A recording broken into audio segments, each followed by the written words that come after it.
വചനത്തിലേക്ക് പ്രവേശിക്കുകയാണ്.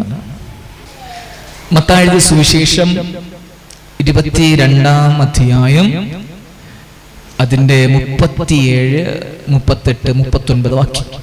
നിന്റെ ദൈവമായ കർത്താവിനെ നീ പൂർണ്ണ ഹൃദയത്തോടും പൂർണ്ണാത്മാവോടും പൂർണ്ണ മനസ്സോടും കൂടെ സ്നേഹിക്കണം. ഇതാകുന്നു വലിയതും ഒന്നാമത്തേതുമായ കൽപ്പന. രണ്ടാമത്തേത് അതിനോട് സമം, കൂട്ടുകാരനെ നിന്നെ പോലെ തന്നെ എന്ത് ചെയ്യണം? സ്നേഹിക്കണം. ഏറ്റവും വലുതും ഒന്നാമത്തേതുമായ, അല്ലെങ്കിൽ ആദ്യം മുതൽ മനുഷ്യനെ സൃഷ്ടിക്കുന്നതിന് മുമ്പ് ദൈവഹൃദയത്തിനകത്തുണ്ടായിരുന്ന പ്ലാന എഴുതി വച്ചിരിക്കുന്നത്.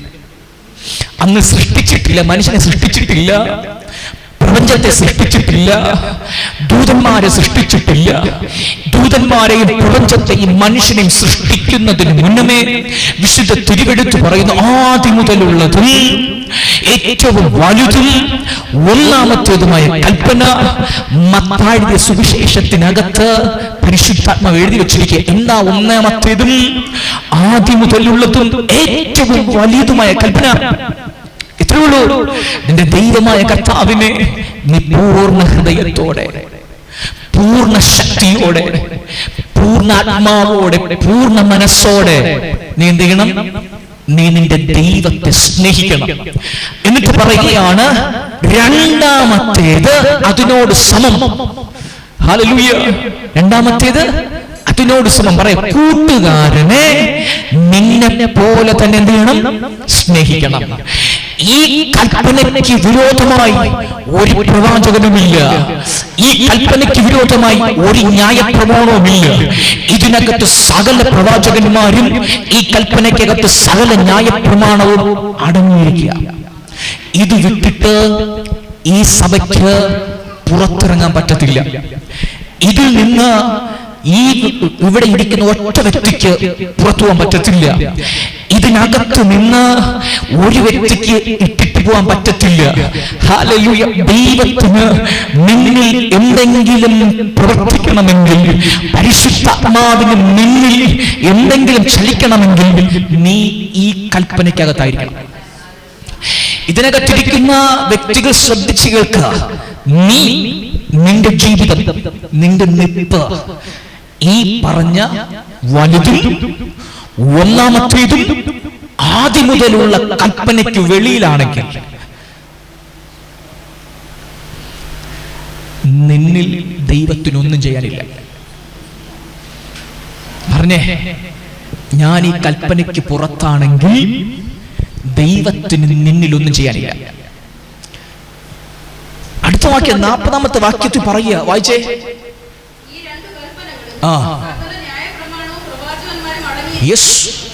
ഈ രണ്ട് കൽപ്പന തന്നിട്ട് പറയുകയാണ്, രണ്ടാമത്തേത് അതിനോട് സമം. മനസ്സിലായോ? കൂട്ടുകാരനെ നിന്നെ പോലെ തന്നെ സ്നേഹിക്കണം. അടുത്ത കൽപ്പനയായിട്ടാ പറയുന്നേ. പക്ഷേ പറയുക, നീ ഈ കൽപ്പന രണ്ടും കേട്ടല്ലോ. ഈ രണ്ട് കൽപ്പനയും ഒന്നാണ്. ഈ കൽപ്പനയ്ക്ക് വിരോധമായി ഒരു ശുശ്രൂഷയുമില്ല. ഈ കൽപ്പനയ്ക്ക് വിരോധമായി ഒരു പ്രവാചകനുമില്ല. ഈ കൽപ്പനയ്ക്ക് വിരോധമായി ഇനി ഒരു പ്രമാണവുമില്ല. ഹല്ലേലൂയ. സകലതും ഈ കൽപ്പനയ്ക്കകത്ത് അടങ്ങിയിരിക്കും. ദൈവത്തിന് നിന്നെ ഉപയോഗിക്കണമെങ്കിൽ, ദൈവത്തിന് നിന്റെ ജീവിതത്തിൽ എന്തെങ്കിലും ചെയ്യണമെങ്കിൽ, ദൈവത്തിന് നിന്നെ ഉയർത്തണമെങ്കിൽ നിന്റെ നിൽപ്പ് ഈ ചട്ടത്തിനകത്തായിരിക്കും. ഇതിന് പുറത്തുള്ള ആരൊക്കെ ഉണ്ടെന്ന് എനിക്ക് അറിയത്തില്ല. എന്നെ കേൾക്കുന്ന ദൈവസഭയോട് ഞാൻ പറയട്ടെ, ഈ കൽപ്പനയ്ക്ക് പുറത്താണ് നിങ്ങളെങ്കിൽ ദൈവസഭയ്ക്കോ ദൈവത്തിനോ നിങ്ങളെ കൊണ്ടൊന്നും ചെയ്യാൻ പറ്റത്തില്ല. ഇതിനകത്ത് പിതാവാം ദൈവം ഒരിക്കലും മാറാത്ത 3 ബന്ധങ്ങളെ കുറിച്ച് പറയാം. ഒന്നാമത്തെ ബന്ധം ഞാനും ദൈവവുമായുള്ള ബന്ധം. രണ്ടാമത്തെ ബന്ധം ഞാനും എൻ്റെ സഹോദരനും തമ്മിലുള്ള ബന്ധം. മൂന്നാമത്തെ ബന്ധം ഞാനുമായുള്ള ബന്ധം. നിന്റെ ദൈവമായ കർത്താവിനെ പൂർണ്ണ മനസ്സോടെ, പൂർണ്ണാത്മാവോടെ, പൂർണ്ണ ഹൃദയത്തോടെ എന്ത് ചെയ്യണം? സ്നേഹിക്കണം. അടുത്തു പറയുക, നിന്റെ കൂട്ടുകാരനെ നിന്നെ പോലെ സ്നേഹിക്കണം. ഞാൻ എന്നെ സ്നേഹിക്കണം. ഞാൻ എന്നെ എങ്ങനെ സ്നേഹിക്കുന്നുവോ അതുപോലെ നീ നിന്റെ കൂട്ടുകാരനെ സ്നേഹിക്കണം. 3 ബന്ധം. ഹല്ലേലൂയ. നിങ്ങൾക്ക് നമ്മൾ വായിച്ചു വിടുവല്ലേ എൻ്റെ ദൈവമേ കർത്താവിനെ? അത് എന്താ എഴുതിയിരിക്കുന്നേ? എന്താ അതിനകത്ത് പറഞ്ഞിരിക്കുന്നേ? കുഞ്ഞുങ്ങളടുത്ത് പറഞ്ഞ വാക്യം കാണാതെ അങ്ങ് പറയൂല്ലേ? മാതാപിതാക്കളോടും പറഞ്ഞാൽ അവരും കാണാതെ പഠിക്കും. പറയുന്നതിൽ ഒരു തെറ്റും കാണത്തില്ല. പക്ഷെ ദൈവം അതിനകത്ത് ജീവനും ആത്മാവും അടച്ചു വച്ചിരിക്കുക. നിന്റെ മുമ്പിൽ തന്നില്ലേ വചനം? നിന്റെ കണ്ണിൽ കണ്ടില്ലേ വചനം? ആ വചനത്തിനകത്ത് ദൈവത്തിന്റെ ജീവൻ, ദൈവത്തിന്റെ ആത്മാവിനെ ദൈവം അടച്ചു വെച്ചത്. നിന്റെ കണ്ണ് കുരുട്ട് കണ്ണായതുകൊണ്ടാണ് നീ കാണാത്തത്. ഞാനത് പഠിപ്പിക്കും. ഹല്ലേലൂയ. മനസ്സിലായി നിങ്ങൾക്ക്? നിന്റെ കണ്ണിൽ എവിടെയോ കുരുട്ടിരിക്കുക, നിന്റെ കണ്ണിൽ എവിടെ അന്ധകാരം പിടിച്ചിരിക്കുക. നീ ഇരുട്ടിൽ നടക്കുന്നവനാ, അതുകൊണ്ടാ നീ ഇത് കാണാത്തത്. ഒന്നാമത്തെ ബന്ധം എന്താ? ഞാനും എൻ്റെ പിതാവും ദൈവവും തമ്മിലുള്ള ബന്ധം. രണ്ടാമത്തെ ബന്ധം എന്താ? ഞാനും എൻ്റെ സഹോദരൻ തമ്മിലുള്ള ബന്ധം, കൂട്ടുകാരനും തമ്മിലുള്ള ബന്ധം. മൂന്നാമത്തെ ബന്ധം എന്താ? ഞാനും തമ്മിലുള്ള ബന്ധം. ഹല്ലേലൂയ. ക്ലിയറായി നിങ്ങൾക്ക്? ഈ 3 ബന്ധങ്ങളെ പറഞ്ഞിട്ട് പറയുക, ഇതിനു വിരോധമായി ഒരു ന്യായപ്രമാണവുമില്ല, ഇതിനു വിരോധമായി ഒരു ശുശ്രൂഷയുമില്ല. ഇതാണ് ആദ്യം മുതലുള്ള കൽപ്പന. ഇതാണ് ഹല്ലേലൂയ ഏറ്റവും വലുതും ഒന്നാമത്തേതുമായ കൽപ്പന. ഇതിന് വിരോധമായി നിന്നിൽ ഒരു ശുശ്രൂഷയുമില്ല, ഇതിന് വിരോധമായി നിന്നിൽ ഒരു പ്രമാണവുമില്ല. നീ ഇതിനകത്ത് നിർഭയം വസിക്കണം. ഹല്ലേലൂയ. ശ്രദ്ധിച്ചു കേൾക്കണം. ഇതിനകത്ത് നിൽക്കുന്നവനെ ദൈവം എങ്ങനെ ഉപയോഗിക്കാൻ പോകുന്നത് പഠിപ്പിക്കാൻ പോവാ. സ്തോത്രം. ഹല്ലേലൂയ. ക്ലിയറായി നിങ്ങൾക്ക്?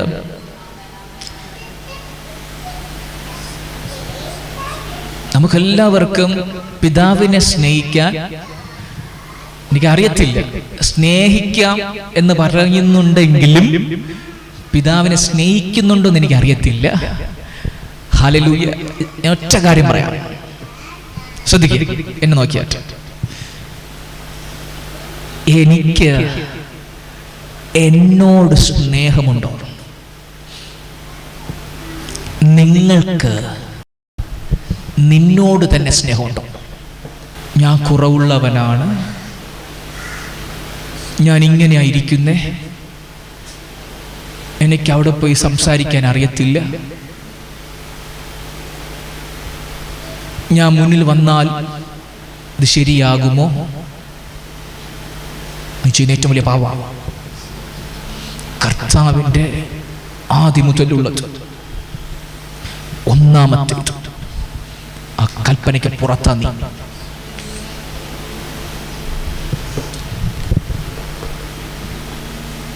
നമ്മുടെ പ്രത്യേകത, നമ്മൾ നമ്മെ തന്നെ എന്ത് ചെയ്യും?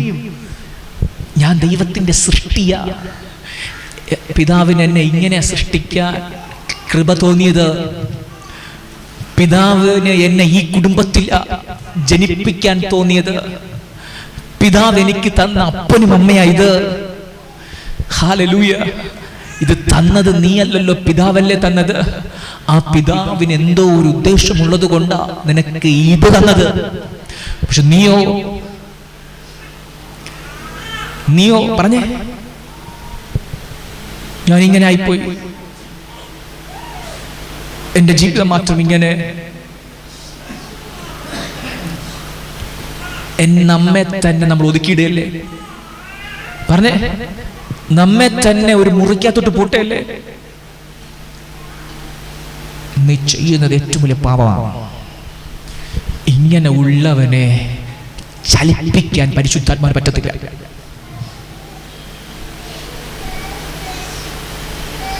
നീ എന്തേ ചലിക്കാത്തത്? നീ എന്തേ എഴുന്നേൽക്കാത്തത്? നീ എന്തേ ജീവനിൽ വാഴ്ച നടത്താത്തത്? നീ കൽപ്പനയ്ക്ക് വെളിയില. ഞാൻ ഇവിടെ വന്ന് ഇത് പറയാതിരുന്നെങ്കിൽ നിങ്ങൾ നിങ്ങളുടെ മരണം വരെ ഇങ്ങനെ ഇരിക്കും. ഇത് കേട്ട നിനക്കൊരു ഉത്തരവാദിത്വമുണ്ട്, പുറപ്പെട്ടു പോകണം. ഇത് കേൾക്കാത്തവനോട് നീ പറയണം. സ്തോത്രം. അടുത്തൊരു വാക്യം വായിക്കുക.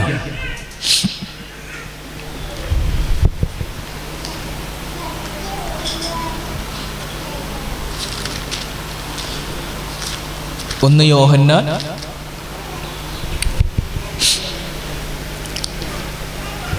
3-ാം അധ്യായം അതിന്റെ 22 മുതൽ വായിച്ചാട്ടെ. 1 യോഹന്നാൻ 3-ാം അധ്യായം 22.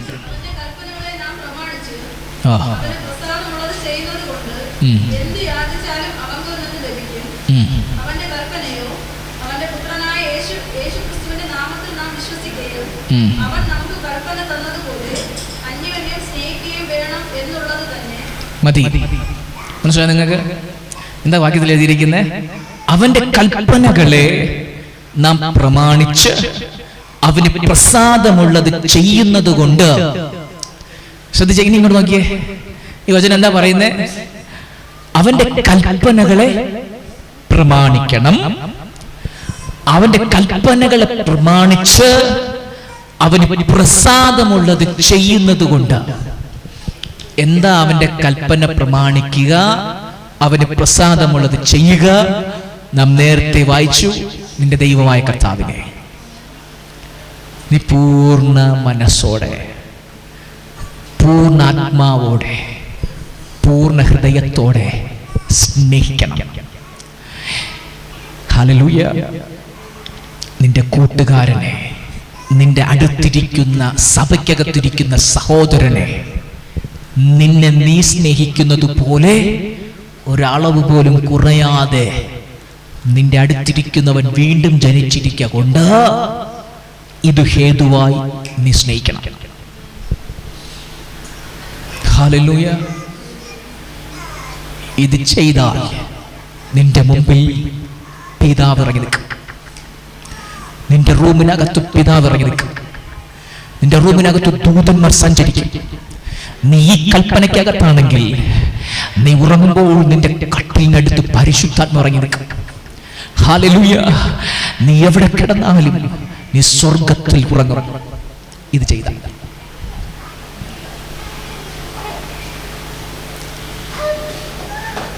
ഇനിയൊന്ന് ചോദിക്കട്ടെ, നമ്മളെ ഏറ്റവും കൂടുതൽ ലംഘിക്കുന്നതാണ്?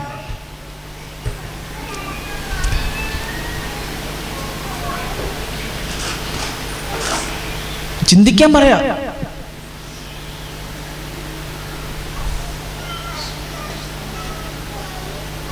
പക്ഷെ എന്നെ ഒന്നിനും കൊള്ളത്തില്ല, ഞാൻ പോയിട്ട് എന്ത് ചെയ്യാനാ അല്ലേ? വചനം പറയാ, അവന്റെ കൽപ്പനകളെ നാം പ്രമാണിച്ച് അവന് പ്രസാദമുള്ളത് ചെയ്യുന്നത് കൊണ്ട് എന്ത് ചോദിച്ചാലും അവങ്കിൽ നിന്ന് ലഭിക്കും. 23-ാം വാക്യം, അവന്റെ കൽപ്പനയോ അവന്റെ പുത്രനായ യേശുക്രിസ്തുവിന്റെ നാമത്തിൽ നീ വിശ്വസിക്കുകയും അവൻ നമുക്ക് കൽപ്പന തന്നതുപോലെ അന്യോന്യം സ്നേഹിക്കുകയും വേണം. അവൻ നമുക്ക് കൽപ്പന തന്നതുപോലെ അന്യോന്യം സ്നേഹിക്കുകയും വേണം. എപ്പോഴാണ് ഈ കൽപ്പന തന്നത്? ആദ്യം മുതൽ. 23-ാം വാക്യം, അവന്റെ കൽപ്പനയോ അവന്റെ പുത്രനായ യേശുക്രിസ്തുവിന്റെ നാമത്തിൽ നാം വിശ്വസിക്കുകയും അവൻ നമുക്ക് കൽപ്പന തന്നതുപോലെ അന്യോന്യം സ്നേഹിക്കുകയും വേണം എന്നുള്ളത് തന്നെ. അന്യോന്യം സ്നേഹിക്കുകയും വേണം എന്നുള്ളത് തന്നെ. ഒരു വാക്യം കൂടി വായിക്കാം. 3-ാം അധ്യായം തന്നെ അതിന്റെ 11-ാമത്തെ വാക്യം വായിച്ചാട്ടെ. നാം ആദ്യം മുതൽ കേട്ട ദൂത് അന്യോന്യം സ്നേഹിക്കണമെന്നല്ലയോ? ആദ്യം മുതൽ ദൈവം പറഞ്ഞുകൊണ്ടിരുന്ന ഒറ്റ കാര്യമേ ഉള്ളൂ, ഞാൻ മനുഷ്യനെ സൃഷ്ടിക്കാൻ പോവുകയാണ്. ഞാൻ മനുഷ്യനെ സൃഷ്ടിക്കുന്നതിന്റെ ഉദ്ദേശം അന്യോന്യം സ്നേഹിക്കണമെന്നത്രേ. ഞാൻ ആദ്യം മനുഷ്യനെ സൃഷ്ടിക്കുമ്പോൾ ആ സൃഷ്ടിപ്പിന്റെ പിന്നിൽ ദൈവത്തിന്റെ ഹൃദയത്തിനകത്ത് വലിയൊരു ദൂതുണ്ട്, വലിയൊരു മർമ്മമുണ്ട്, രഹസ്യമുണ്ട്. ആ രഹസ്യം എന്ന് പറയുന്നത്, മനുഷ്യനെ സൃഷ്ടിച്ചു കഴിഞ്ഞാൽ അവൻ തമ്മിൽ സ്നേഹിക്കണം, അവൻ പരസ്പരം സ്നേഹിക്കണം. ഇതാകുന്നു ആദ്യം മുതലുള്ളത്. ഹല്ലേലൂയ. ഇതിന്റെ പിന്നിലാണ് മനുഷ്യന്റെ സൃഷ്ടിപ്പ് നടന്നത്. ഇന്ന് മനുഷ്യന്റെ സൃഷ്ടിപ്പ് അങ്ങനെ ദൈവം നടത്തി. ദൈവവും മനുഷ്യനും തമ്മിൽ ഭയങ്കര സ്നേഹമായതിനിൽ അങ്ങോട്ടും ഇങ്ങോട്ടും സ്നേഹിക്കുക. എന്നും വരും കർത്താവ്, സ്നേഹിക്കുക. ഹല്ലേലൂയ. ക്ലിയറായി നിങ്ങൾക്ക്? നമ്മുടെ ഹൃദയത്തിനകത്ത് നാം എപ്പോഴും ചുമക്കേണ്ട ഒറ്റ കാര്യമേ ഉള്ളൂ, പിതാവ് എന്നെ സൃഷ്ടിച്ചിരിക്കുക. എന്റെ സൃഷ്ടിപ്പിന്റെ പിന്നിൽ ദൈവത്തിനൊരു ഉദ്ദേശമുണ്ട്. ഞാൻ അന്യോന്യം സ്നേഹിക്കണം. അന്യോന്യം എന്ന് പറഞ്ഞാൽ എൻ്റെ പിതാവിനെ ഞാൻ സ്നേഹിക്കണം, എൻ്റെ വീണ്ടും ജനിച്ച സഹോദരനെ ഞാൻ സ്നേഹിക്കണം, ഞാൻ എന്നെ തന്നെ സ്നേഹിക്കണം. ഹല്ലേലൂയ. ഇതാണ് നിന്നെ സൃഷ്ടിച്ചതിന്റെ പിന്നിലുള്ള ഉദ്ദേശം. നീ എവിടെ നീ ആഫ്രിക്കയിൽ ജനിച്ചാലും, നീ കുടിലിൽ ജനിച്ചാലും, നീ കൊട്ടാരത്തിൽ ജനിച്ചാലും, ഈ ഉദ്ദേശം നിന്നിൽ നിന്ന് മാറത്തില്ല. നീ ജനിച്ചുവെങ്കിൽ നിന്റെ പിന്നിലുള്ള ഒറ്റ കൽപ്പന ഇതാ. വീണ്ടും ജനിച്ചപ്പോൾ നമ്മുടെ ആത്മാവിൽ ദൈവത്തിന്റെ ജീവൻ എന്ത് ചെയ്തു? താമസിക്കാം. ഇപ്പോൾ ദൈവത്തിന്റെ ജീവൻ എവിടെയുണ്ട്? എന്റെയും നിങ്ങളുടെയും ആത്മാവിൽ ദൈവത്തിന്റെ ജീവനുണ്ട്. ഞാൻ നിങ്ങളെ പഠിപ്പിച്ചു കഴിഞ്ഞു. എൻ്റെ ആത്മാവിൽ താമസിക്കാൻ വന്ന ദൈവത്തിന്റെ ജീവൻ എൻ്റെ ആത്മാവിൽ തന്നെ തുടർന്നാൽ എനിക്ക് എൻ്റെ പിതാവം ദൈവത്തെ സ്നേഹിക്കാൻ പറ്റത്തില്ല, അനുഭവിക്കാൻ പറ്റത്തില്ല. ഹല്ലേലൂയ. എപ്പോഴാ എനിക്ക് എൻ്റെ പിതാവിനോടുള്ള സ്നേഹം വരുന്നത്? എപ്പോഴാ എനിക്ക് എൻ്റെ പിതാവിനെ അനുഭവിക്കാൻ പറ്റുന്നത്? എൻ്റെ ആത്മാവിലുള്ള ദൈവത്തിന്റെ ജീവൻ അവിടെ നിന്നും വിട്ട് എൻ്റെ ഹൃദയത്തിലേക്ക് ഒഴുകി നിറയുമ്പോഴാണ് എനിക്ക് എൻ്റെ പിതാവിനോട് വല്ലാത്ത സ്നേഹമുണ്ടാകുന്നത്. അവനെ ആരാധിപ്പാൻ, അവനോട് സംസാരിപ്പാൻ, അവനെ സ്തുതിക്കുവാൻ, അവനെ മഹത്വപ്പെടുത്തുവാൻ എൻ്റെ അകത്ത് വല്ലാത്ത ഒരു ആഗ്രഹം വരുന്നത് എപ്പോഴാ? എൻ്റെ ആത്മാവിലുള്ള ദൈവത്തിന്റെ ജീവൻ വീണ്ടും ജനിച്ചപ്പോൾ എനിക്ക് തന്ന ജീവന്റെ ഒരംശം ആത്മസ്ഥലങ്ങളെ വിട്ട് എൻ്റെ ഹൃദയത്തിൽ നിറയുമ്പോൾ എനിക്ക് എൻ്റെ പിതാവിനെ സ്നേഹിക്കാം, എനിക്ക് എൻ്റെ പിതാവിനെ അനുഭവിക്കാം. ഇപ്പോൾ ഞാൻ മരണത്തിലല്ല, ഇപ്പോൾ ഞാൻ ജീവനില്ല, എൻ്റെ ഹൃദയം ജീവനിൽ നിറഞ്ഞു നിൽക്കുക. ഹല്ലേലൂയ. ക്ലിയറായി നിങ്ങൾക്ക്? ഈ ജീവൻ നമ്മുടെ ഹൃദയത്തിൽ നിറയുമ്പോൾ മാത്രമേ നമുക്ക് നമ്മുടെ പിതാവിനെ സ്നേഹിക്കാൻ പറ്റത്തുള്ളൂ. ഈ ജീവൻ നമ്മുടെ ഹൃദയത്തിൽ നിറയുമ്പോൾ മാത്രമേ നമ്മൾ തന്നെ പറയണം. അതുവരെ നമ്മെ ഒതുക്കി വെച്ച നമ്മുടെ നാവ് അന്ന് പറയും, ഇന്നെനിക്ക് ഭയങ്കര സാന്നിധ്യമായിരുന്നു. അന്ന് വരെ പറയും, എന്നെ കൊണ്ട് ഒന്നിനെ കൊള്ളത്തില്ല, ഞാൻ പ്രാർത്ഥിച്ചാലും നടക്കത്തില്ല, എനിക്ക് നേരെ സംസാരിക്കാൻ അറിയത്തില്ല. പക്ഷെ ഹൃദയത്തിൽ ജീവൻ ഒഴുകിയപ്പോൾ അതേ അതരം സംസാരിക്കുക, ഇന്ന് എനിക്ക് ഭയങ്കര നിറവായിരുന്നു. ഒരു ദൈവശക്തി എന്നിൽ അനുഭവിച്ചു. കണ്ടോ നീ നിന്നെ തന്നെ സ്നേഹിക്കുന്നത്?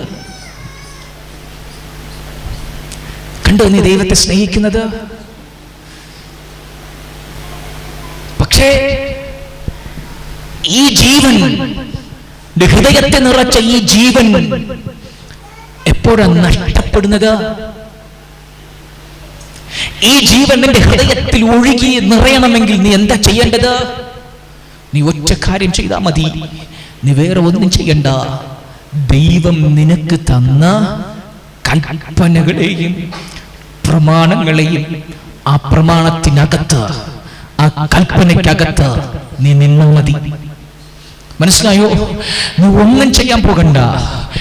ഈ നിറവ് എപ്പോഴും നിന്റെ ഹൃദയത്തെ നിറയ്ക്കണമെങ്കിൽ, ഈ നിറവ് എപ്പോഴും നിന്റെ ഹൃദയത്തിൽ വസിക്കണമെങ്കിൽ നീ ഒരിടവും ഓടണ്ട.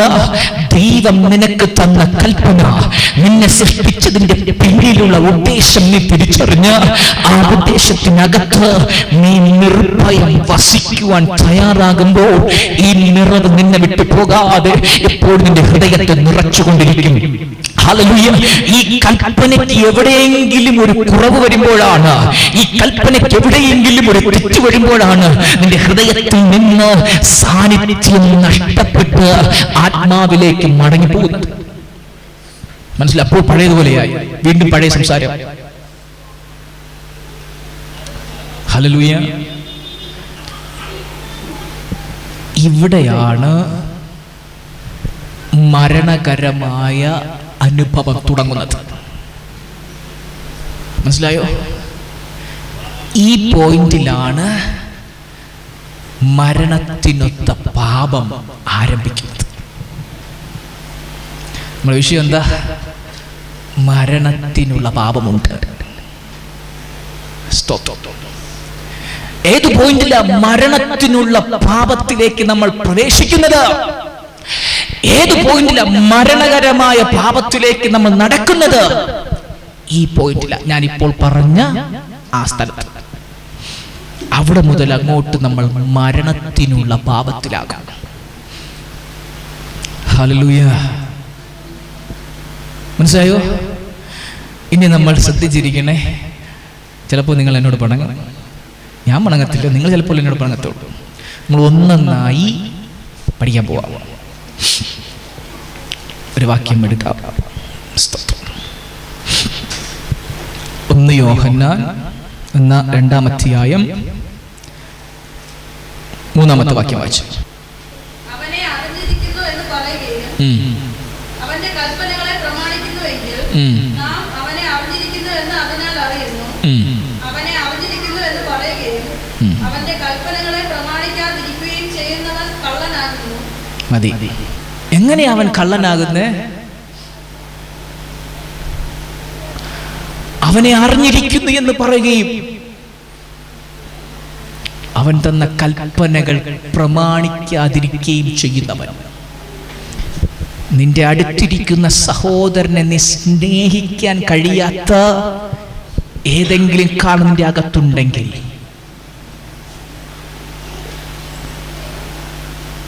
ഈ കാരണം വെച്ചുകൊണ്ട് നീ പറയുകയാണ് യേശു എനിക്കുണ്ടെന്ന്. പക്ഷെ വചനം പറയുന്നു നിന്റെ അടുത്തിരിക്കുന്ന സഹോദരനെ സ്നേഹിക്കാതെ നീ പറയുക യേശു എൻ്റെ കൂടെ ഉണ്ട്. നിന്റെ കൺമുമ്പിൽ നിന്റെ ഒരു സഭയ്ക്കകത്ത് വസിക്കുന്ന സഹോദരനെ സ്നേഹിക്കാൻ കഴിയാത്ത അവസ്ഥയിൽ നീ ഇരിക്കുമ്പോൾ നീ പറയുക എനിക്ക് യേശു ഉണ്ട്, എനിക്ക് യേശുവിനെ അറിയാം. അത് നീ പറയുന്നതാ. പക്ഷെ നിന്നെക്കുറിച്ച്, ഇങ്ങനെയുള്ള വ്യക്തിയെക്കുറിച്ച് വചനം എന്താ പറയുന്നത് അറിയണ്ടേ? ഹല്ലേലൂയ. 1-ാമത്തെ കാര്യം എഴുതി വെച്ചോ സിസ്റ്ററേ, എൻ്റെ പ്രിയ സഹോദരങ്ങളെ. ഇങ്ങനെയുള്ള വ്യക്തി നമ്മുടെ സഭയ്ക്കകത്തുണ്ടെങ്കിൽ അവൻ കള്ളനാണെന്ന്, അവൻ കള്ളനെന്ന് അവനെ അറിഞ്ഞിരിക്കുക. അവന്റെ കൽപ്പന അറിയാം. എന്നിട്ടും നീ ഇതിൽ തുടരുന്ന നീ കള്ളനാണ്. നമ്മൾ പിശാചിന്റെ മകൻ ആര്, ദൈവത്തിന്റെ മകൻ ആരെന്ന് പഠിക്കാൻ പോവാ. സഭയ്ക്കകത്ത് ഒത്തിരി ആൾക്കാരുണ്ട്. എല്ലാം ദൈവമക്കളല്ലോ. എല്ലാം ദൈവമക്കളാണോ? നിങ്ങൾ ഈ ക്ലാസ് കണ്ടിന്യൂസ് ആയിട്ട് കേട്ടാൽ നിങ്ങൾക്ക് തന്നെ അറിയാൻ പറ്റും ദൈവത്തിന്റെ മക്കൾ ആര്, പിശാചിന്റെ മക്കൾ ആരെന്ന് നിങ്ങൾക്ക് തന്നെ പഠിക്കാൻ പറ്റും. ഒന്നുകൂടി ഞാൻ വായിക്കാം. അവന്റെ കൽപ്പനകളെ പ്രമാണിക്കുന്നു എങ്കിൽ നാം അവനെ അറിഞ്ഞിരിക്കുന്നു എന്ന് അതിനാൽ അറിയുന്നു. എങ്ങനെ നിനക്ക് യേശുവിനെ അറിയാം? നീ അവന്റെ കൽപ്പനകളെ പ്രമാണിപ്പാൻ നിന്നിൽ നിന്നൊരാഗ്രഹമുണ്ടായാൽ, അവന്റെ കൽപ്പനയിൽ നിലനിൽക്കുവാൻ നിന്നിൽ നിന്നൊരു കൊതി വന്നാൽ, അവന്റെ കൽപ്പന എനിക്ക് എങ്ങനെയെങ്കിലും പ്രമാണിക്കണം, നിവർത്തിക്കണം, എൻ്റെ ജീവിതത്തിൽ അവന്റെ കൽപ്പന എനിക്ക് പാലിക്കണം എന്ന അധികമായ ആഗ്രഹം നിന്റെ ഹൃദയത്തിനകത്തുണ്ടെങ്കിൽ, ഈ ആഗ്രഹത്തിൽ നീ മുന്നോട്ട് പോകുന്നുവെങ്കിൽ, ഈ ആഗ്രഹത്തെ നീ ചുമക്കുന്നുവെങ്കിൽ, വിശുദ്ധ തിരുവെടുത്ത് പറയുന്നു നീ അവനിലിരിക്കുന്നു. നിനക്ക് യേശുവിനെ അറിയാം, നിനക്ക് പിതാവിനെ അറിയാം. ഹല്ലേലൂയ. മനസ്സിലായി നിങ്ങൾക്ക്? എന്നാൽ ഹല്ലേലൂയ, ഹൃദയത്തിനകത്ത് അവന്റെ കൽപ്പനകളെ പ്രമാണിപ്പാൻ കൊതിയില്ല. ഹൃദയത്തിനകത്ത് അവന്റെ കൽപ്പനയിൽ നിലനിൽക്കണമെന്ന വാഞ്ചയില്ല. മറിച്ച് നിന്റെ മുമ്പിൽ ഇരിക്കുന്ന സഹോദരന് വിരോധമായി നിന്റെ ഹൃദയത്തിനകത്ത് പക, പിണക്കം, കയ്പ്, ഭിന്നത എന്നിവയാണ് വസിക്കുന്നുവെങ്കിൽ വിശുദ്ധ തിരുവെഴുത്ത് പറഞ്ഞു നീ കള്ളനാണ്. നീ സഭയ്ക്കകത്തിരിക്കുന്നുവെങ്കിലും നീ പിശാചിന്റെ മകനാണ്. കാരണം പിശാചിന്റെ വിത്ത് നിന്റെ അകത്തിരിക്കുകയാണ്. ശരിയല്ലേ? ഏറ്റവും സങ്കടം എന്തെന്നറിയാമോ? ഞാൻ പറയട്ടെ, ഏറ്റവും സങ്കടം എന്ന് പറയട്ടെ, ഈ സ്നേഹിക്കാൻ പറ്റത്തില്ല ആരെയും. കായീൻ ഹാബീലിനെ കൊന്നു അല്ലേ? ഏറ്റവും വലിയ കൽപ്പന ലംഘനമാണ് അവിടെ നടന്നത്. സഹോദരങ്ങൾ അന്യോന്യം സ്നേഹിക്കേണ്ട സ്ഥാനത്ത് മനുഷ്യനേക്കാൾ നന്നായിട്ട് പിശാചിനെ അറിയാമായിരുന്നു മനുഷ്യന്റെ സൃഷ്ടിയുടെ പിന്നിലുള്ള ദൈവഹൃദയത്തിന്റെ ഉദ്ദേശം. ഹല്ലേലൂയ. അതുകൊണ്ട് നിങ്ങൾ ആദ്യം മുതൽ കേട്ടത് അന്യോന്യം സ്നേഹിക്കണമെന്നല്ലേ? പക്ഷെ പിശാച് ചെയ്തോ? അന്യോന്യം സ്നേഹിക്കേണ്ട സഹോദരനെ അകത്ത് പക വച്ചു പുലർത്തി അത് കൊലപാതകത്തിലേക്ക് മാറ്റാം. ഞാൻ അതിലേക്ക് വരാം. സ്തോത്രം. ഹല്ലേലൂയ. മനസ്സിലായി നിങ്ങൾക്ക്? സഭയ്ക്കകത്ത് ഞാൻ അനുഭവിക്കുന്ന, ശുശ്രൂഷകന്മാർ അനുഭവിക്കുന്ന ഏറ്റവും വലിയ സങ്കടം എന്തെന്നറിയോ? ഒന്നുകൂടി പറയാം, ഇത് എല്ലാ ഇടയന്മാരും പറയത്തില്ല. നിങ്ങളെ തട്ടി സുഖിപ്പിച്ച്, നിങ്ങളെ സോപ്പിട്ട്, നിങ്ങളെ പതച്ച്, നിങ്ങൾ ഈ സഭ വിട്ടു പോകാതെ ഇവിടെ തന്നെ ഇരുത്തി കഞ്ഞിയും പയറും തന്ന്, വേണമെങ്കിൽ നിങ്ങളുടെ സങ്കടത്തിൽ കരഞ്ഞു കാണിച്ച് അങ്ങനെ ഇരിക്കുന്ന ഒത്തിരി ഇടയന്മാരുണ്ട്. മനസ്സിലായോ? ആ ഇടയന്മാർ ഇതൊന്നും പറയത്തില്ല.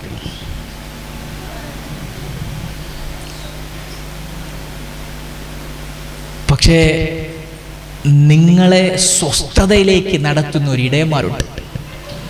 അവന്റെ അതരത്തിൽ മാത്രമേ പിതാവ് വെളിപാട് കൊടുക്കത്തുള്ളൂ. ഇന്ന് പലർക്കും പേടിയാ. ശരിയാ സിസ്റ്റർ, എനിക്കറിയാനുള്ള ഒത്തിരി സഭകളുണ്ട്. അവർ പറയുന്നത് ഞാൻ കേട്ടിട്ടുണ്ട്, നമ്മൾ എന്തെങ്കിലും വാതുറന്ന് പറഞ്ഞാൽ പിന്നെ അവർ വരത്തില്ല. അങ്ങനെയുള്ള വേണ്ടെന്ന്. എടാ, നിത്യതയെ കൊണ്ടുപോകാനല്ലേ നിന്റെ മുമ്പിൽ തന്നത്?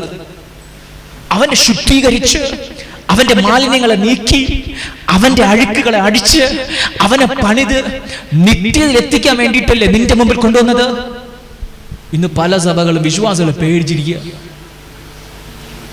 ഇവന്മാർ കള്ളന്മാരെ, വഞ്ചകന്മാരെ. വഞ്ചനയുടെ ആത്മാവ് ഈ ശുശ്രൂഷമാരെല്ലാം ഉണ്ട്.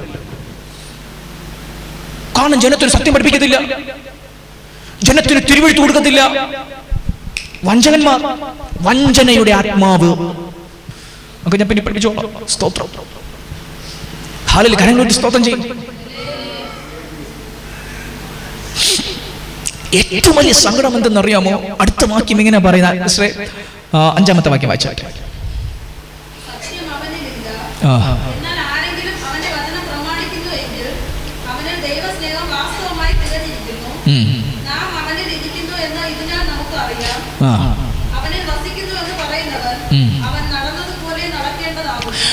ശ്രദ്ധിച്ചു കേൾക്ക്.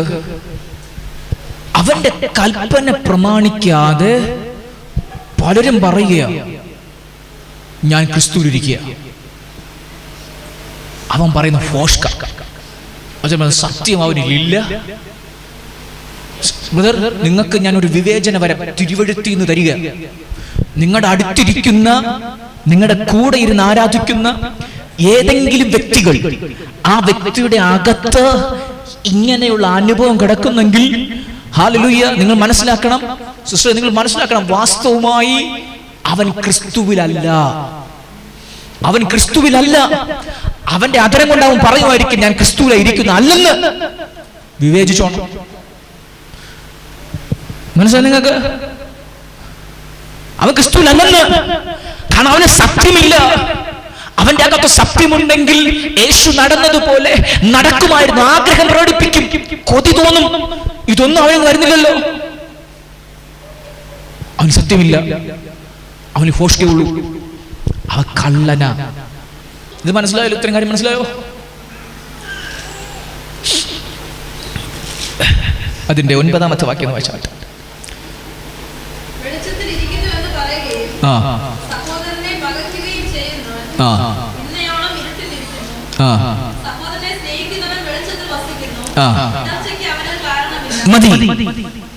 സ്തോത്രം. രണ്ടാമത്തെ കാര്യം, നിന്നെ മരണത്തിനുള്ള പാപത്തിലേക്ക് എത്തിക്കുന്ന രണ്ടാമത്തെ പോയിന്റ്. സ്തോത്രം. ഒന്നാമത്തെ പോയിന്റ് എഴുതിയല്ലോ നിങ്ങൾ. രണ്ടാമത്തെ കാര്യം വചനം പറയുകയാണ്, വെളിച്ചത്തിൽ ഇരിക്കുന്നു എന്ന് പറയുകയും സഹോദരനെ പകയ്ക്കുകയും ചെയ്യുന്നവൻ ഇന്നയോളം ഇരുട്ടിലിരിക്കുന്നു. സഹോദരനെ സ്നേഹിക്കുന്നവൻ വെളിച്ചത്തിൽ വസിക്കുന്നു, ഇടർച്ചയ്ക്ക് അവനിൽ കാരണമില്ല. അടുത്ത പ്രധാനപ്പെട്ട പോയിന്റ്, ഇടർച്ചയ്ക്ക് അവനിൽ കാരണമില്ല. ആരുടെ ഹൃദയത്തിനകത്ത്, ആരുടെ അകത്ത ഇടർച്ചയ്ക്ക് കാരണമില്ലാതെ വരുന്നത്?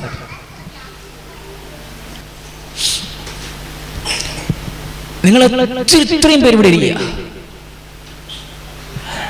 എല്ലാവരും ഒരുപോലെ അല്ല താനും. നിങ്ങളുടെ ഹൃദയത്തിനകത്ത് ഇടർച്ചയ്ക്ക് കാര്യമുണ്ടോ ഇല്ലയോ എന്ന് എങ്ങനെ അറിയാം?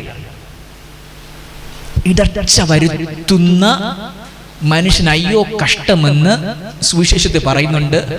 ആ ഇടർച്ച സഭയ്ക്കകത്ത് ഭിന്നത വരുത്തുന്നവനെ, സഭയ്ക്കകത്ത് ഇടർച്ച വരുത്തുന്നവനെ അവന്റെ കഴുത്തിൽ വലിയൊരു തിരികല്ല് കെട്ടി അവനെ കടലിൽ കൊണ്ടുപോയി എറിയണമെന്ന് കൽപ്പനയുണ്ട്. ആരെയാ സഭയ്ക്കകത്ത് ഭിന്നത വരുത്തുന്നവൻ? സഹോദരനെതിരെ പകയ്ക്കുന്നവൻ. ഞാനതിപ്പോ തൊടുന്നില്ല.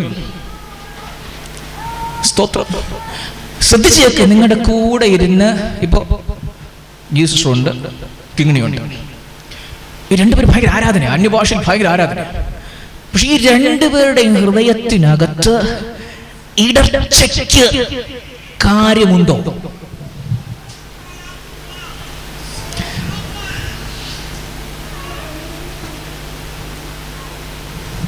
ആരുടെ ഹൃദയത്തിന് ഇടർച്ചയ്ക്ക് കാര്യമുള്ളത്? ഈ അങ്ങോട്ടും ഇങ്ങോട്ടും നോക്കിയാൽ മതി. ഉണ്ടോ? ഇടർച്ചയ്ക്കുണ്ടോ കാര്യമുണ്ട്? പക്ഷെ അതെങ്ങനെ അറിയാം? ഇടർച്ചയ്ക്ക് കാര്യമുണ്ടോ ഇല്ലെന്ന് എങ്ങനെ അറിയാം?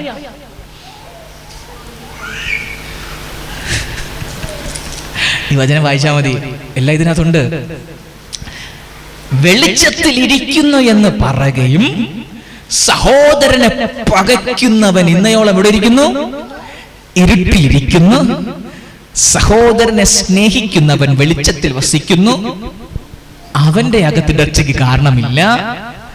പക്ഷെ മറ്റവന്റെ അകത്ത്, സഹോദരനെ സ്നേഹിക്കുന്നവന്റെ അകത്ത് ഇടർച്ചയ്ക്ക്, ആ ഇടർച്ചയ്ക്കുള്ള കാരണം ദൈവം അവിടെ എടുത്തു കളഞ്ഞു. മനസ്സിലായോ? മുമ്പ് അങ്ങനെയല്ലായിരുന്നു. ഇടർച്ചയ്ക്കുള്ള കാര്യം അവന്റെ അകത്തുണ്ടായിരുന്നു. പക്ഷെ പ്രമാണം കേട്ടപ്പോൾ, കൽപ്പന വന്നപ്പോൾ അവന് കൊതി, ഈ കൽപ്പന നിൽക്കണം. ആ അവസ്ഥയിലെത്തിയപ്പോൾ പിതാവ് ഇടർച്ചയ്ക്കുള്ള കാരണത്തെ അവനിൽ നിന്ന് എടുത്തു കളഞ്ഞു. അതുകൊണ്ട് സഹോദരനെ സ്നേഹിക്കുന്ന നിന്നെ കുറിച്ച് പറയാൻ, നിന്റെ അകത്ത് ഇപ്പോൾ ഇടർച്ചയ്ക്ക് കാരണമില്ല. പക്ഷെ നിന്റെ അടുത്തിരിക്കുന്നവൻ, ഉദാഹരണം, ആ വ്യക്തിക്ക് ഇപ്പോഴും സ്നേഹിക്കാൻ പറ്റുന്നില്ലെങ്കിൽ അവന്റെ അകത്ത് നിന്ന് പിതാവ് ഇടർച്ചയ്ക്കുള്ള കാരണം എടുത്ത് മാറ്റിയിട്ടില്ല. അവൻ ഇരിക്കുന്ന സ്ഥലം ഇടർച്ച വരുത്തും. അവൻ പാർക്കുന്ന ഭവനത്തിനകത്ത് അവൻ ഇടർച്ച വരുത്തും. അവൻ പോകുന്ന പോക്കിൽ ഇടർച്ച വരുത്തി കൊണ്ടുപോകും. കാരണം അവന്റെ അകത്ത് ഇടർച്ചയ്ക്കുള്ള കാരണം ഇരിക്കുക. പണിയപ്പെടുന്നവർക്കായി സ്തോത്രം. ഹല്ലേലൂയ. രണ്ടാമത്തെ പോയിന്റ് എഴുതി വെച്ചോ.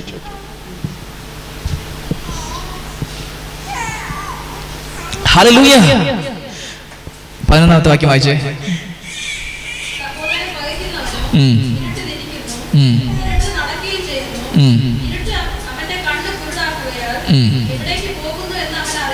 മതി.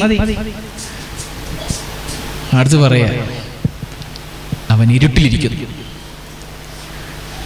ആ ഇരുട്ട് അവന്റെ കണ്ണ് കുരുടാക്കി. ഇത് ഒറ്റ ദിവസം കൊണ്ട് നടക്കുന്ന പ്രോസസ് അല്ല, സമയമെടുത്ത് അവനിൽ അങ്ങനെ ആയതാ. മനസ്സിലായോ? സമയമെടുത്ത് അവൻ അങ്ങനെ ആയി. അവൻ ഇരുട്ടിൽ നടക്കുക. ഇരുട്ടിൽ നടന്ന് നടന്ന് എവിടേക്ക് പോകുന്നു അറിയത്തില്ല. വചനം പറയുന്നു, അവൻ പോയി അവന്റെ കണ്ണുകുരുടായി. ഇരുട്ടിൽ നടക്കുന്നവൻ അവന്റെ കണ്ണ് കുരുടാവും, ഒരു മാറ്റമില്ല. എങ്ങനെ ഇരുട്ടിൽ നടക്കുന്നേ? സഹോദരനെ സ്നേഹിക്കാത്തവൻ അവൻ ഇരുട്ടിൽ വസിക്കുന്നു, ഇരുട്ടിൽ നടക്കുന്നു, ഇരുട്ടിൽ വസിക്കുന്നു, ഇരുട്ടിൽ നടക്കുന്നു. എവിടേക്ക് പോകുന്നു എന്ന് അവന് ഞാൻ ചെന്ന്, സഹോദരി നിങ്ങൾ ചെയ്യുന്ന ശരിയല്ല. നിങ്ങൾ ആരെങ്കിലും ചെന്ന് അവന് ബോധ്യപ്പെടുത്തി കൊടുത്താലോ?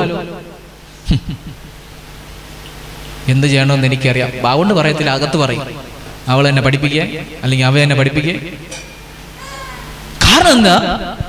അവൻ ഇരുട്ടിൽ വസിക്കുന്നു, ഇരുട്ടിൽ നടക്കുന്നു. ഇടർച്ചയ്ക്ക് അവനിൽ കാരണമുണ്ട്. അവൻ ഇരുട്ടിൽ നടന്ന് നടന്ന് അവന്റെ കണ്ണ് കുരുടായിപ്പോയി. വചനത്തെ കാണാൻ പറ്റുന്നില്ല. വചനത്തിനകത്തുള്ള പ്രകാശം അവന്റെ കണ്ണിൽ വരുന്നില്ല. അവനെ സ്നേഹിക്കാൻ പറ്റത്തില്ല. ഇങ്ങനെ നടന്ന് നടന്ന് അവന്റെ മരണത്തിനുള്ള പാവത്തിലെത്തിക്കും.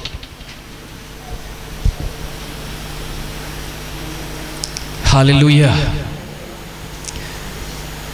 ഇത് വല്ലത് അകത്തേക്ക് പോകുന്നുണ്ടോ സഹോദരങ്ങളെ?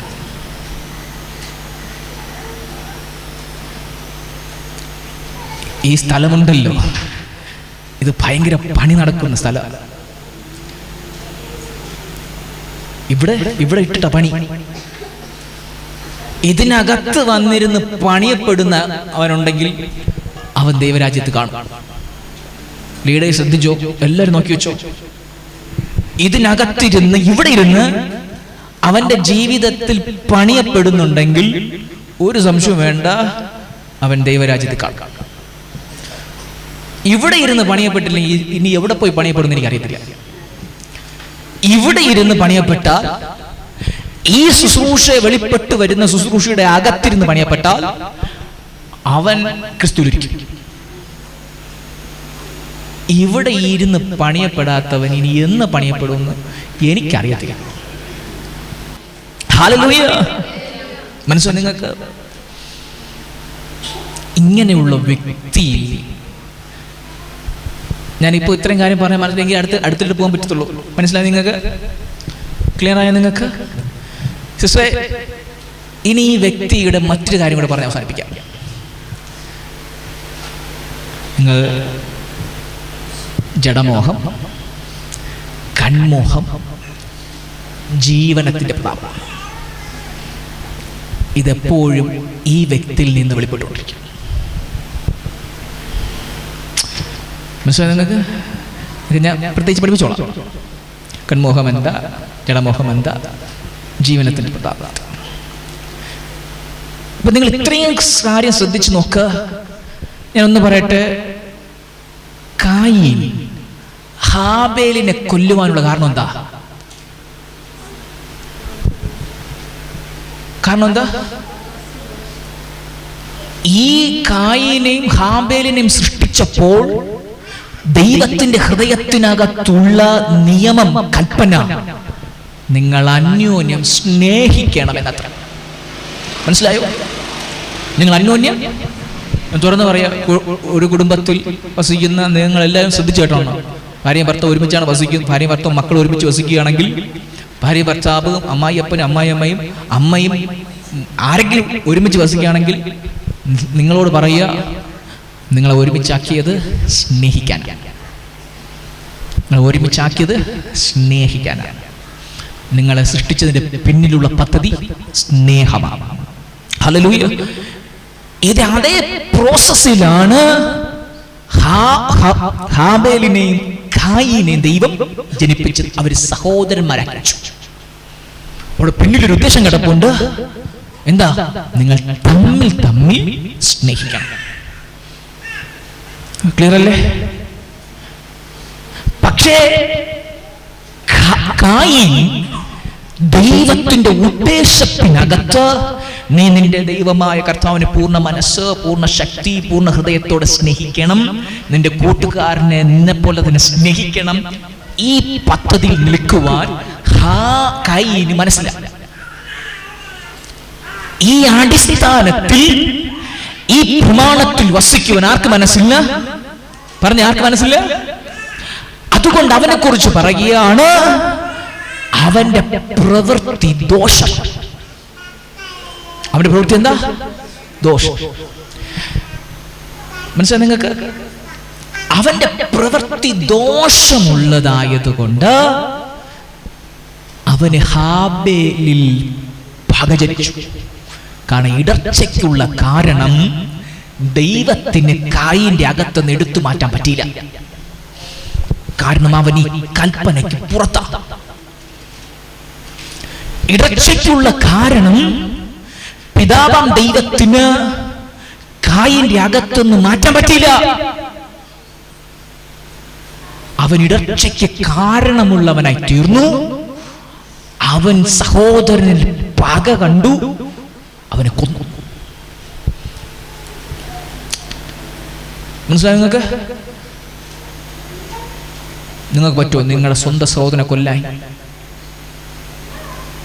പക്ഷെ നിങ്ങൾ ഇതുപോലുള്ള അവസ്ഥയിലാണ് തുടരുന്നതെങ്കിൽ നിങ്ങളിൽ ആരോപിക്കപ്പെടുന്ന കുറ്റം കൊലപാതക കുറ്റമാണ്. നിങ്ങൾ കൊലപാതകമൊന്നും ചെയ്യത്തില്ല. വായിക്കാം 3-ാം അധ്യായം 11-ാമത്തെ വാക്യം.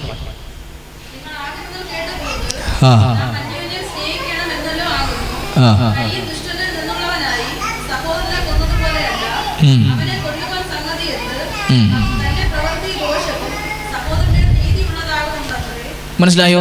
ഇനി സിസ്റ്ററെ 15-ാമത്തെ വാക്യം വായിച്ചു.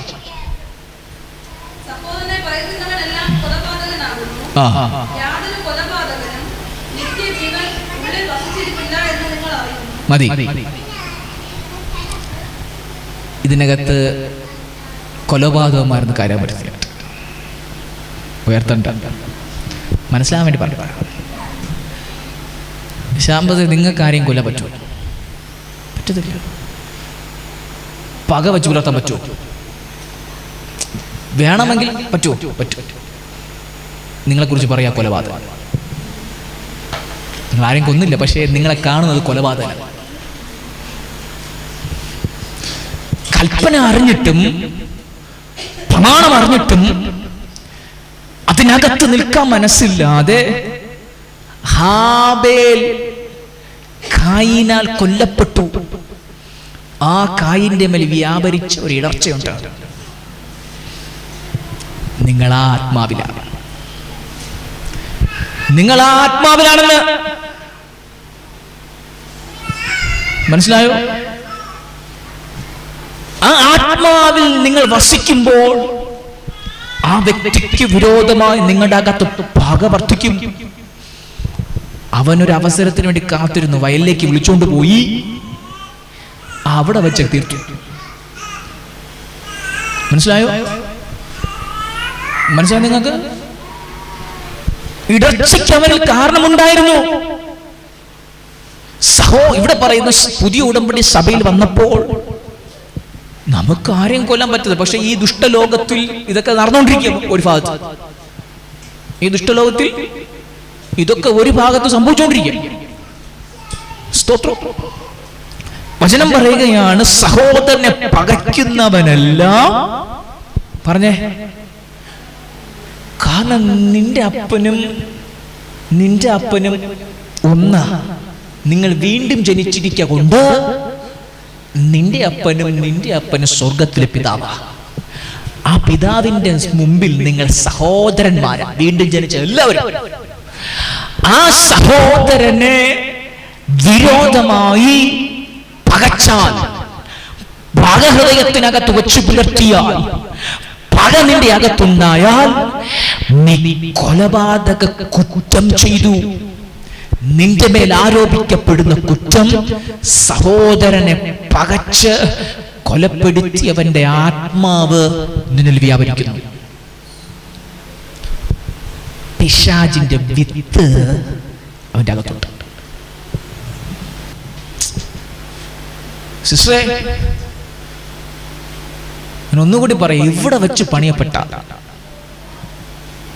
ഞാനും നിങ്ങളും ദൈവ കുടുംബത്തിൽ, ദൈവഭവനത്തിൽ ഒരുമിച്ച് വസിക്കും യുഗായുഗങ്ങൾ.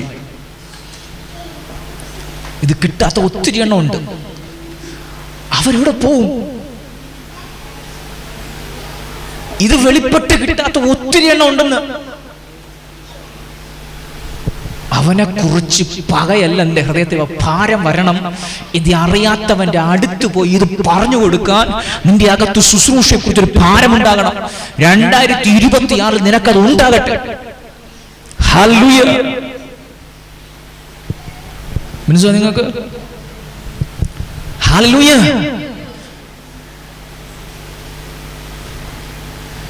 ഇന്നത്തെ ശുശ്രൂഷ ഇങ്ങനെയാ കർത്താവ് കൊണ്ടുപോയത്. ഞാൻ അങ്ങോട്ട് പറയാൻ ആഗ്രഹിക്കുന്നില്ല, അടുത്ത ആഴ്ച പഠിക്കാം. നിങ്ങൾക്ക് കായീന്റെ മേൽ ഇടർച്ചയ്ക്ക് സംഗതിയുണ്ട്. ആ ഇടർച്ചയ്ക്ക് സംഗതി ഉള്ളവൻ, അവനെ കുറിച്ച് പറയാം, അവൻ പിശാചിന്റെ മകനാ, പിശാചിന്റെ വിത്ത് അവനിലുണ്ട്. പിശാച് ആദ്യം മുതൽ കൊലപാതകനാകുന്നു. ഇന്ന് നമ്മൾ അപ്പുറം ഇപ്പുറം ഇരിക്കുന്ന സഹോദരന്മാർക്ക് വിരോധമായി ഒന്ന് പകച്ചാൽ, ഹല്ലേലൂയ, ഒന്ന് പക പുലർത്തിയാൽ, ആദ്യം മുതൽ കൊലപാതകനാകുന്നവന്റെ വിത്ത് നിന്റെ അകത്തുണ്ടെന്ന വചനം പറയുന്നേ. ഈ വിത്തിനെ എങ്ങനെയാ പുറത്താക്കാൻ പറ്റുക? നിന്നെ സൃഷ്ടിച്ചപ്പോ ദൈവത്തിന് ഒരു ഉദ്ദേശമുണ്ട്. സൃഷ്ടിപ്പിന്റെ പർപ്പസ് എന്തെന്ന് നീ അറിഞ്ഞാൽ, അതിൽ നിൽക്കുവാൻ കൊതിച്ചാൽ, അതിനകത്ത് നിർഭയം വസിപ്പാൻ ആഗ്രഹിച്ചാൽ, ഈ വിത്ത് നിന്നിൽ നിന്ന് പുറത്തു പോകും. ഹല്ലേലൂയ. മനസ്സിലായി നിങ്ങൾക്ക്?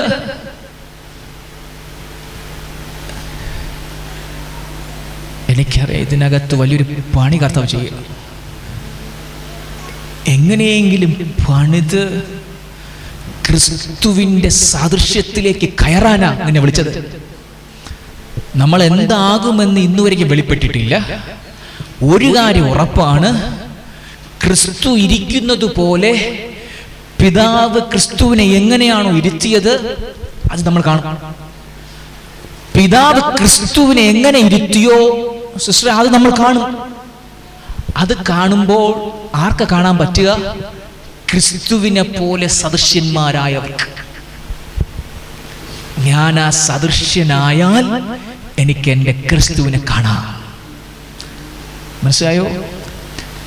ക്രിസ്തു ഇരിക്കുന്നത് പോലെ കാണണമെന്ന് ആഗ്രഹമുണ്ടോ? ക്രിസ്തുവിനെ പിതാവാം ദൈവം ഇരുത്തി. ആ ഇരുത്തിയ അതേ അവസ്ഥയിൽ കാണണമെന്ന് എത്ര പേർക്ക് ആഗ്രഹമുണ്ട്? ഉണ്ട്. പക്ഷേ വചനം പറയുന്നു, നിങ്ങൾ ആ സാദൃശ്യത്തിലേക്ക് മാറ്റപ്പെട്ടാൽ മാത്രമേ നിങ്ങൾക്ക് ആ പിതാവാം ദൈവം ക്രിസ്തുവിനെ ഇരുത്തിയതുപോലെ നിങ്ങൾക്ക് കാണാൻ പറ്റത്തുള്ളൂ. നമ്മൾ ഇവിടെ വെച്ച് സഭയ്ക്കകത്ത് വെച്ച് പണിയപ്പെട്ട് ആ സദൃശ്യത്തിലേക്ക് നമ്മൾ പോകും. ഹല്ലേലൂയ. ആ സദൃശ്യത്തിലേക്ക് പോകുമ്പോൾ നമ്മൾ ക്രിസ്തുവിനെ കാണാൻ നമുക്ക് പ്രാപ്തിയുണ്ടാകാം. നമ്മൾ അതുകൊണ്ട് വിശുദ്ധത്തിൽ നമ്മൾ എന്താകുമെന്ന് ഇന്നുവരെ വെളിപ്പെട്ടിട്ടില്ല. നമ്മൾ അല്പം മാത്രമേ നമുക്ക് അറിയത്തുള്ളൂ. നമുക്ക് ആവശ്യമുള്ളത് മാത്രമേ കർത്താവ് തന്നിട്ടുള്ളൂ. ഹല്ലേലൂയ. മനസ്സിലായോ? ഒത്തിരി അറിയണമെങ്കിൽ വേറെ നമുക്ക് അങ്ങ് പോവാം. അവിടെ പോകുമ്പോൾ ഒത്തിരി ദൂതന്മാരും സാറാബുകളും ചേർന്ന് നമ്മൾ പഠിപ്പിക്കേണ്ട. അവർ നമ്മുടെ താഴെ ആയതുകൊണ്ട് നമുക്ക് പറയാം, എന്നെ ഇവിടെ കൊണ്ടുപോകും, എന്നെ ആ ചന്ദ്രന്റെ അകത്ത് കൊണ്ടുപോകും. അതൊന്നും അല്ല, എന്നാലും ഞാൻ പറഞ്ഞതാ. ഹല്ലേലൂയ. മനസ്സിലായി നിങ്ങൾക്ക്? നമ്മളിപ്പോൾ വലിയ വലിയ കാര്യങ്ങളൊന്നും ചർച്ച ചെയ്യാതെ നമ്മൾ ഇവിടെ പണിയപ്പെടുന്ന കാര്യങ്ങൾ ചർച്ച ചെയ്യണം. പണ്ട് രാക്ഷസന്മാരുണ്ടായിരുന്നു, നമ്മൾ അതിൻ്റെ പിന്നാലെ പോവാതെ നമ്മൾ പണിയപ്പെടേണ്ട കാര്യമായി.